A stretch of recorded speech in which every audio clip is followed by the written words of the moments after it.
Pada LKM yang kedua ini, di sini saya akan membuat ringkasan dan mind mapping tentang Annual Review of Genomics and Human Genetics, Cultivating DNA Sequencing Technology After the Human Genome Project. Kalau di dalam bahasa Indonesia artinya tinjauan tahunan genom dan genetika manusia, budidaya teknologi pengurutan DNA setelah proyek genom manusia oleh saya sendiri, Ika Mulyarse. Berikut ini adalah ringkasannya. Proyek genom manusia dimulai sebelum teknologi pendukung yang diperlukan dikembangkan. Saat itu metode pengurutan DNA yang dikembangkan oleh Sanger pertama kali didemonstrasikan. Saat itu, ada kemajuan sederhana dalam pengembangan metode sequencing DNA dan masih menunggu pengembangan lebih lanjut melalui dukungan masyarakat, swasta, dan lembaga pendanaan. Pendanaan terkait urutan pertama genom manusia disebutkan bernilai cukup tinggi, yaitu lebih dari 500 juta US dollar pada tahun 2021, sehingga perlu dilakukan pengkajian ulang mengenai metode sequencing DNA agar dapat menekan biaya dan mempercepat pelaksanaannya. Pada tahun 2003, Institut Nasional Penelitian Genom Manusia meluncurkan program hibah untuk mendorong pengembangan generasi baru teknologi pengurutan DNA agar memungkinkan perluasan penelitian dan penerapan analisis genomik ke berbagai bidang ilmiah atau berbagai ilmu. Didapatkan penawaran dana untuk penelitian proyek dengan menekan biaya sequencing genom manusia sehingga akan sangat penting untuk kemajuan bidang yang sangat beragam seperti genomik komparatif, kesehatan dan penyakit manusia, pertanian dan mikrobiologi. Program tersebut mengartikulasikan program eksplisit, yaitu pengurangan biaya dengan kualitas sequencing DNA yang tinggi. Nah, program teknologi sequencing lanjutan atau ASTP berkontribusi secara luas pada literatur yang diterbitkan dan kekayaannya intelektual. Ledakan pengetahuan ini menyebabkan metode pengurutan DNA generasi berikutnya atau NGS menjadi tersedia untuk penelitian dan komunitas klinis. Metode pengurutan DNA generasi berikutnya atau NGS memungkinkan untuk mensequencing jutaan fragmen DNA dalam satu analisis dengan biaya relatif rendah dibanding teknologi sequencing Sanger.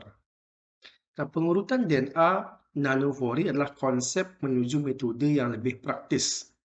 Nah, prinsipnya sederhana, yaitu secara elektrik memasukkan DNA melalui pori berskala nano dan mengukur perubahan yang terjadi sebagai indikator komposisi dasar. Kurang dari 2 dekade dari tahun 1996 dan 8 tahun sejak ASTP dimulai, sequencing DNA pertama kali menggunakan Nano4 dilaporkan tahun 2012, sehingga tahun ini terbukti menjadi puncak titik sequencing DNA. Nanovori dipindahkan dari proyek akademis menjadi pengembangan komersil. Teknologi pengurutan DNA generasi berikutnya atau NGS masih berevolusi dan berkembang secara pesat dengan meningkatkan kecepatan akurasi dari hasil sekuen untuk mencapai target sequencing seharga 1.000 US dollar saja. Kelemahan dari metode pengurutan DNA generasi berikutnya atau gen S adalah panjang pembacaannya untuk dilewati urutan DNA yang panjang dan berulang yang terjadi di berbagai lokasi di seluruh genom kompleks. Nah, keuntungan dari metode NGS ini untuk mengurutkan genom dari berbagai spesies, tanaman dan hewan mikroba, kelompok penyakit manusia, dan sebagai alat untuk menguji molekul selain DNA seperti transkriptom, epigenom, dan elemen fungsional. Nah, tujuan utama program teknologi sequencing lanjutan atau ASTP adalah mempercepat perkembangan teknologi untuk pengumpulan DNA dalam jumlah besar dari hasil pengujian multiplexing. Metode ini jauh lebih efisien dan dari metode Sanger dengan alur kerja pengurutan yang lebih sederhana, yaitu mengurangi banyak langkah penanganan, sampel, waktu, reagen, dan tantangan otomatisasi.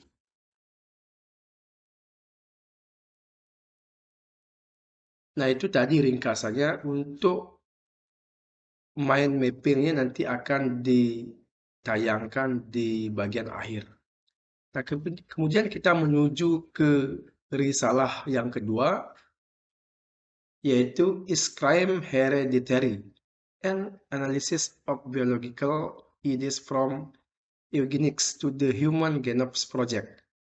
Atau dalam dibahasasiakan, apakah kejahatan turun-temurun? Sebuah analisis ide biologis dari eugenika ke proyek genom manusia. Ringkasannya adalah sebagai berikut. Sifat manusia adalah sebuah warisan, namun menurut Plato, anak diciptakan melalui jiwa abadi orang tua, sekaligus pula mewarisi ciri mental mereka, salah satunya kecenderungan kejahatan. Plato menganjurkan pemisahan dan pembersihan orang yang mengalami kemunduran mental. Ini merupakan contoh eugenika. Istilah eugenika pertama kali diciptakan tahun 1883 oleh Sir Francis Galton. Secara harfiah, istilah ini diterjemahkan ke dalam kelahiran yang baik dan mempromosikan peningkatan kebugaran biologis manusia. Eugenika adalah gagasan untuk memperbaiki kesesuaian ras manusia, baik dengan menghilangkan sifat-sifat inferior atau mendorong perkembangan karakteristik yang diinginkan yang dinilai lebih unggul. Program eugenika melibatkan dua pendekatan utama, yaitu eugenika positif dan negatif. Secara positif, eugenika mereka dianggap memiliki kualitas unggul secara biologis, diberi insentif bereproduksi. Sementara itu, eugenika negatif seringkali menghambat penyebaran kualitas inferior melalui metode seperti sterilisasi. Eugenika biologi dan kriminologi memiliki hubungan yang erat sepanjang sejarah sampai ke zaman modern. Dalam biologisasi kejahatan, eugenika memperlakukan kriminalitas sebagai penyakit daripada sebagai respon terhadap keadaan. Kriminologi eugenika tidak cukup cepat untuk mencegah sterilisasi lanjutan. Kriminalitas atau kejahatan adalah perbuatan atau perilaku yang dapat dihukum yang dianggap berbahaya dan menyimpang dari norma sosial suatu negara. Secara inheran merupakan konstruksi sosial dan perundang-undangan didasarkan pada kriminalisasi kegiatan dengan konsep tertentu di suatu negara tertentu. Menggunakan biologi untuk menjelaskan kejahatan dan mendorong pengendalian eugenika, kriminalitas mengabaikan kelemahan mendasar. Kejahatan secara inheran merupakan konstruksi sosial.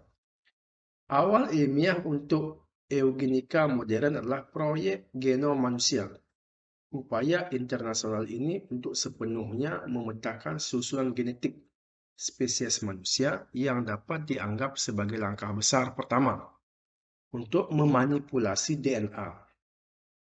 Meskipun pengeditan gen dapat mengurangi tingkat kejahatan dengan menghilangkan gen beresiko, belum tentu akan secara signifikan mengurangi kejahatan dan kekerasan. Isu-isu sosial yang memotivasi kejahatan seperti kemiskinan atau penyalahgunaan narkoba dan alkohol akan tetap ada, dan penyakit mental akan terus mengganggu individu dan berkomunikasi pada kejahatan, seperti yang dinyatakan oleh psikiater Yale, Bendy Exley. Kekerasan manusia adalah puncak dari psikologis, faktor sosial, dan lingkungan, bukan hanya faktor biologis, oleh Lee tahun 2016. Antara biologi dan kriminalitas terjalin hubungan yang erat, meskipun tidak sepenuhnya menunjukkan sebab akibat. Konsekuensi etika, hukum, dan sosial dapat menangani masalah kriminalitas untuk mengatasi implikasi kejahatan biologis secara bertanggung jawab.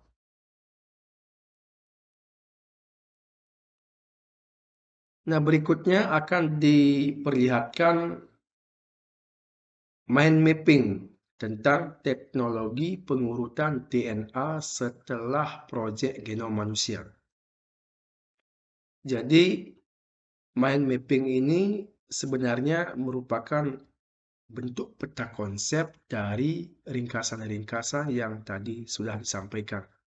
Itu mulai dari budidaya teknologi pengurutan DNA setelah proyek genom manusia. Nanti ada tujuan, ada metode baru di masa depan, dan seterusnya. Dan ini sangat penting sekali mind mapping ini dibuat sebagai bentuk suatu peta yang di dalamnya terkandung makna atau poin-poin penting sehingga mudah untuk dipelajari. Kemudian untuk mind mapping berikutnya tentang sebuah analisis ide biologis dari eugenika ke proyek genom manusia adalah sebagai berikut. Ini juga sama, bentuk mind mappingnya ini seperti apa yang dijelaskan pada awal tadi, yaitu tentang analisis ide biologis dari eugenika ke proyek genom manusia. Nanti bagaimana bentuk kriminalitas itu, bagaimana eugenika, dan seterusnya. Dan ini juga merupakan sebuah peta konsep yang menggambarkan poin-poin penting sehingga memberikan pembelajaran yang bermakna.